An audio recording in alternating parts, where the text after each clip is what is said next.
Hello दोस्तों, जैसे कि आज हम पढ़ने वाले हैं दर्पण की वक्रता त्रिज्या एवं फोकस दूरी में संबंध R बराबर 2F, जो कि सिद्ध करेंगे। दर्पण की वक्रता त्रिज्या एवं फोकस दूरी में संबंध R बराबर 2F प्रूफ करेंगे। जैसे कि यही फिगर है। फिगर मान लीजिए एक ले लिए हमने उत्तल दर्पण, एक ले लिए हम लोगों ने उत्तल दर्पण, जिसके उभरे हुए तल पर परावर्तन पालिश कर दिए। दबे हुए तल से प्रकाश का परावर्तन होगा। हमने एक प्रकाश डाली Q से, एक प्रकाश डाली O बिंदु से टकराई और टकराकर पुनः उसी माध्यम में वापस लौट आई और इस पर एक अभिलंब खींचा। अभिलंब क्या है? OC। OC हमने एक अभिलंब खींचा और अभिलंब एवं आपतित किरण के बीच बना कोण आपतन कोण। परावर्तित किरण एवं अभिलंब के बीच बना कोण परावर्तन कोण R होता है। R होता है। तो चलिए लिखते हैं कोण। सिर्फ कोण कोण खेलना है। कोण QOC, कोण QOC बराबर I। कौन सा कोण है? आपतन कोण। आपतन कोण हो गया। और दूसरा कोण खेलते हैं कोण COF। ये बिंदु F है। कोण COF, कोण COF बराबर कितना? R। ये कौन सा कोण है? परावर्तन कोण है। परावर्तन कोण, परावर्तन कोण हो गया। अब ए रेखा CFOQ के समांतर है, समांतर है। तो ए कोण I और ए भी कोण कितना हो जाएगा? I हो जाएगा। किसके एकांतर कोण होगा? देखो बच्चों, ए कोण इस कोण के बराबर होगा।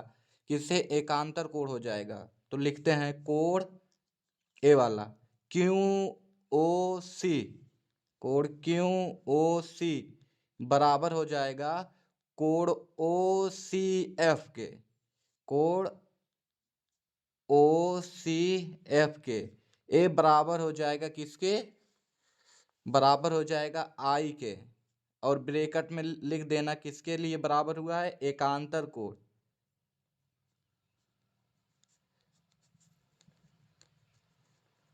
एकांतर कोण। अब बच्चों फिर इधर आते हैं। देखिए, हमें परावर्तन के दूसरे नियम से पता है आपतन कोण परावर्तन कोण के बराबर होता है। तो आपतन कोण I परावर्तन कोण R के बराबर होगा किसके? परावर्तन के नियम से। परावर्तन के नियम से, परावर्तन के नियम से, परावर्तन के नियम से आपतन कोण परावर्तन कोण के बराबर होता है। तो वही हम लोगों ने लिख लिया, आपतन कोण I परावर्तन कोण R के बराबर होता है। तो बराबर होता है, तो एक कोण इसके बराबर है। तो बराबर भुजाओं के सम्मुख कोण बराबर होते हैं, तो बराबर कोणों के सम्मुख भुजा भी बराबर होनी चाहिए। तो R की सम्मुख भुजा CF, R की सम्मुख भुजा CF और I की सम्मुख भुजा OF होगा। OF होगा। कैसे होगा देख लीजिए। R के सामने वाली भुजा CF और I की सामने वाली भुजा OF बराबर होंगे, क्योंकि इनका कोण आपस में बराबर है तो भुजाएं भी बराबर होंगी। तो भुजाएं कौन सी है? भुजाएं हैं OF बराबर होगा CF के, CF के होगा। OF बराबर CF, क्योंकि कोण बराबर है तो भुजा भी बराबर हो गए। अब आगे देखते हैं। जब जब ए द्वारक छोटा होगा, जब ए द्वारक छोटा होता चला जाएगा तो जो ए ओ बिंदु है वो इधर आते आते आते आते आते एक समय ऐसे आएगा कि बिंदु ओ बिंदु P पर आ जाएगा। समझिए बच्चों, जब ये जो द्वारक है, ये द्वारक जब छोटा होता चला जाएगा, इतना बड़ा है, इतना बड़ा होगा तो ए बिंदु इधर आ जाएगा, ए बिंदु इधर आ जाएगा। जब ये छोटा होगा तो ए ओ बिंदु आकर पी बिंदु से मिल जाएगा। समझिए बच्चों, जब द्वारक छोटा होगा तो ए ओ बिंदु पी बिंदु पर आ जाएगा। ठीक है, तो हम लिखते हैं बिंदु ओ एफ बराबर हो जाएगा बिंदु पी एफ के। कब होगा? जब द्वारक छोटा होगा। समझे बच्चों? ओ एफ बराबर होगा पी एफ के जब द्वारक छोटा होगा, तो ये बिंदु खिसकते हुए बिंदु यहां तक आ जाएगा। तो वही लिखते हैं कि ओ एफ बराबर हो जाएगा पी एफ के जब द्वारक छोटा होगा। ब्रैकेट में लिख दीजिएगा, द्वारक छोटा होगा। द्वारक छोटा होगा, ये हो गया।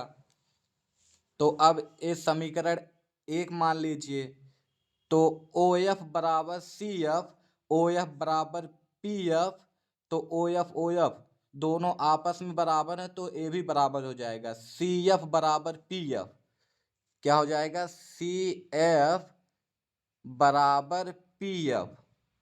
देख लीजिए बच्चों, ओ एफ बराबर सी एफ, ओ एफ बराबर पी एफ, तो सी एफ बराबर पी एफ हो जाएगा। हो गया। अब आते हैं इसमें, देखते हैं सी एफ और पी एफ क्या है। सी एफ, सी एफ दिया है, सी एफ ए है और पी एफ ए है।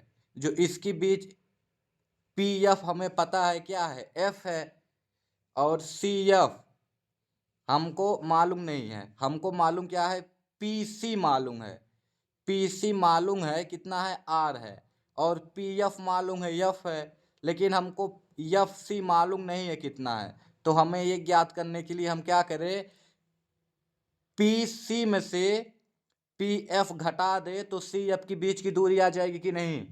मान लीजिए हमको इतनी दूरी ज्ञात करनी है, इतनी दूरी ज्ञात करनी है, हमको इतनी दूरी मालूम है, इतनी दूरी मालूम है, तो हम बड़े वाली दूरी में से छोटी वाली दूरी को घटा दे तो इतनी दूरी आ जाएगी कि नहीं?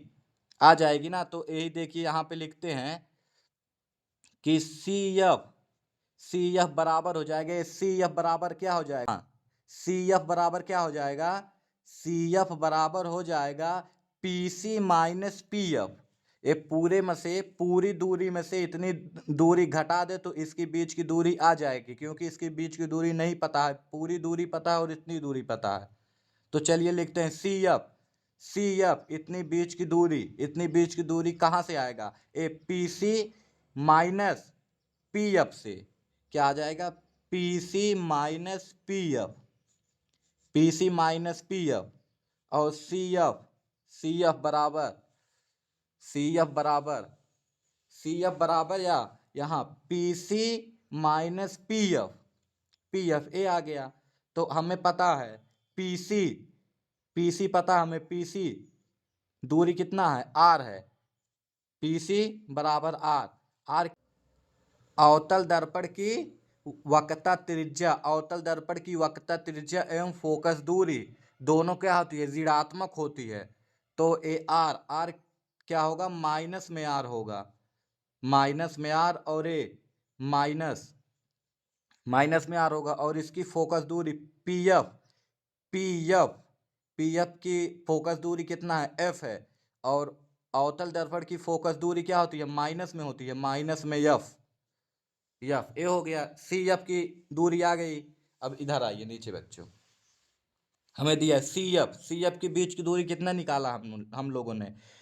Minus R minus minus F बराबर पी सी, पी एफ क्या है? फोकस दूरी है। फोकस दूरी तो कौन सा दर्पण है? अवतल दर्पण है। अवतल दर्पण की फोकस दूरी एवं वक्रता त्रिज्या दोनों क्या होती है? दोनों ऋणात्मक होती है। तो यहाँ लिखते हैं P F minus F, minus F हो गया। तो ए माइनस माइनस क्या हो जाएगा? प्लस हो जाएगा। तो माइनस आर प्लस एफ बराबर माइनस एफ, माइनस एफ हो जाएगा। तो ये माइनस इधर आएगा, प्लस हो जाएगा, और ए इधर आर माइनस है उधर जाएगा, प्लस हो जाएगा।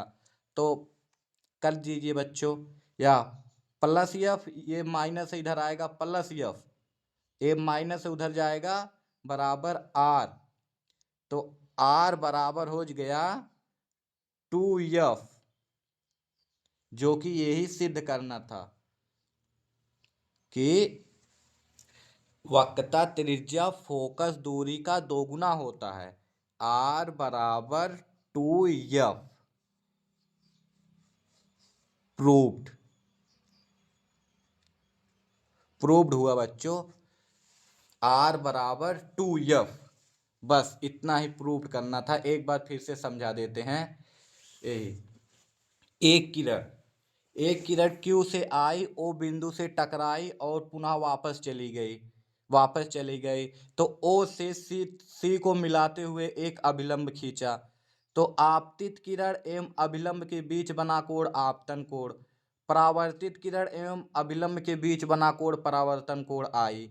और CF और QO एक दूसरे के समांतर है, तो कोण आई ए है, तो इधर कोण आई ए भी होगा। किससे? एकांतर कोण से। जैसा कि देख लीजिए, एकांतर कोण से बराबर हो गया। अब परावर्तन के नियम से परावर्तन के नियम से आपतन कोण परावर्तन कोण के बराबर होता है, तो आई बराबर आर। परावर्तन के किसके नियम से? दूसरे नियम से। आपतन कोण आई, परावर्तन कोण आर के बराबर होता है। तो बराबर भुजाओं के सम्मुख कोण बराबर होते हैं, तो बराबर कोणों के सम्मुख भुजा भी बराबर होती है। तो आर की सम्मुख भुजा CF बराबर होगी आई की सम्मुख भुजा OF के बराबर होगी, जैसा कि यही है OF बराबर CF। तो OF जब ये द्वारक बहुत छोटा होगा तो ये O बिंदु P बिंदु के पास चला आएगा, तो जो OF की दूरी है वो PF के बराबर हो जाएगा। कब? जब द्वारक छोटा होगा। जब द्वारक छोटा हो जाएगा तो PF बराबर OF के हो जाएगा। तो समीकरण 1 से CF बराबर PF के हो जाएगा। PF के, तो हमें CF की दूरी चाहिए। CF की दूरी हमको नहीं मालूम, हमको PC की और PF की दूरी मालूम है। तो हम PC की दूरी में से PF की दूरी घटा देंगे, तो CF की बीच की दूरी आ जाएगी। मतलब इतनी दूरी में से इतनी दूरी घटा देंगे तो इतनी दूरी ही बचेगा। तो वही देखिए, वैसे ही किए हैं। PF बराबर PC, पूरी दूरी में से PF की बीच की दूरी निकाल दिए, तो FC की बीच की दूरी बची। जो हमें PC दिया है R क्या है? वक्रता त्रिज्या। तो अवतल दर्पण की वक्रता त्रिज्या क्या होती है? माइनस होती है। और PF दिया है F क्या है? मुख्य फोकस। तो अवतल दर्पण की मुख्य फोकस क्या होती है? ऋणात्मक होती है। तो हमने दोनों माइनस में ले लिया। -R, जैसा कि माइनस इसमें भी था माइनस, तो -F माइनस माइनस प्लस हो जाएगा। तो यहाँ आ जाइए, यहाँ आ गए -R माइनस माइनस प्लस हो जाएगा, +F बराबर -F इधर है तो इधर आएगा +F हो जाएगा। तो इधर माइनस है तो उधर जाएगा प्लस में हो जाएगा। तो इधर आ गया +F हो गया, F बराबर 2F, R बराबर 2F। तो R बराबर 2F, तो क्या हुआ? जो वक्रता त्रिज्या है वो फोकस दूरी का दोगुना होता है, यही सिद्ध करना था। और इसको ऐसे भी लिख सकते हैं बच्चों, कितना दिया है, कितना सिद्ध हुआ? R बराबर 2F। तो त्रिज्या बराबर क्या होता है? त्रिज्या बराबर होगा दोगुना किसके? फोकस दूरी के। फोकस दूरी, वक्रता त्रिज्या दोगुना होगा फोकस दूरी के। तो हमें फोकस दूरी ज्ञात करना होगा, F ज्ञात करना होगा, तो R/2 A होगा एक फार्मूला। और एक फार्मूला A तो दिया गया है। यदि हमको फोकस दूरी दिया है, त्रिज्या ज्ञात करना है, तो R बराबर 2F, फोकस दूरी का दोगुना त्रिज्या होता है। अब इस पे क्वेश्चन कर लेते हैं। क्वेश्चन पहला क्या दिया है? एक गोलीय दर्पण की त्रिज्या 30 सेंटीमीटर है। एक गोलीय दर्पण की त्रिज्या 30 सेंटीमीटर है। इसकी फोकस दूरी एवं प्रकृति बताइए। एक गोलीय दर्पण की त्रिज्या 30 सेंटीमीटर है। इसकी फोकस दूरी एवं प्रकृति बताइए। तो सॉल्यूशन,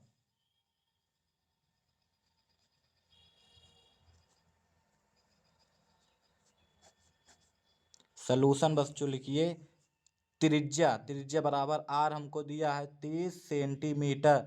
हमको ज्ञात करना है फोकस दूरी एफ ज्ञात करना है, एफ ज्ञात करना है। तो आर बराबर हमने पढ़ा है 2F, और हमको यफ ज्ञात करना है, यफ बराबर R/2, R/2। आर का मान दिया है, एफ बराबर आर का मान 30/2, 30/2 से काटिए कितना आ जाएगा 15 सेंटीमीटर। प्लस में आया है, प्लस का मतलब क्या है, प्लस में 15 सेंटीमीटर आंसर आया है, इसका मतलब होता है प्लस। अभी बच्चों हमने स्टार्ट में ही बताया था, प्लस प्लस का मतलब होता है उत्तल दर्पण की फोकस दूरी है, उत्तल दर्पण। स्टार्ट में ही बच्चों बताया कि इसकी फोकस दूरी एवं वक्रता त्रिज्या धनात्मक होती है और किसकी फोकस दूरी वक्रता त्रिज्या ऋणात्मक होती है। अभी बच्चों हमने स्टार्ट में ही बताया है।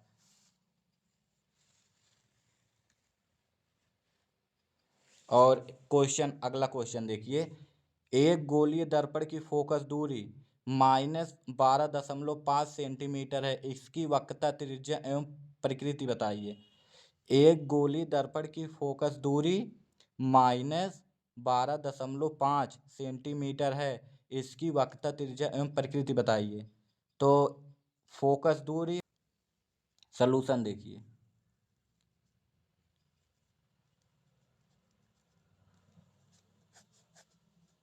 सलूशन बच्चों देखिए, हमको दिया है फोकस दूरी एफ, एफ बराबर कितना दिया है -12.5 सेंटीमीटर। माइनस का मतलब क्या होता है, यह अवतल दर्पण है, पहले अवतल दर्पण है, क्योंकि माइनस अवतल दर्पण की फोकस दूरी एवं वक्रता त्रिज्या दोनों ही क्या होती है, ऋणात्मक होती है, और उत्तल दर्पण की वक्रता त्रिज्या एवं फोकस दूरी धनात्मक होती है। अभी स्टार्ट में ही हमने बताया कि यह दोनों महत्वपूर्ण है, और ऐसे ही क्वेश्चन में आते हैं और बहुविकल्पी में भी आते हैं। और इसकी वक्रता त्रिज्या ज्ञात करनी है, तो हमें पता है आर बराबर कितना होता है 2F, एक ही फार्मूला अभी तक आया है जो कि हमने सिद्ध किया है, आर बराबर 2F।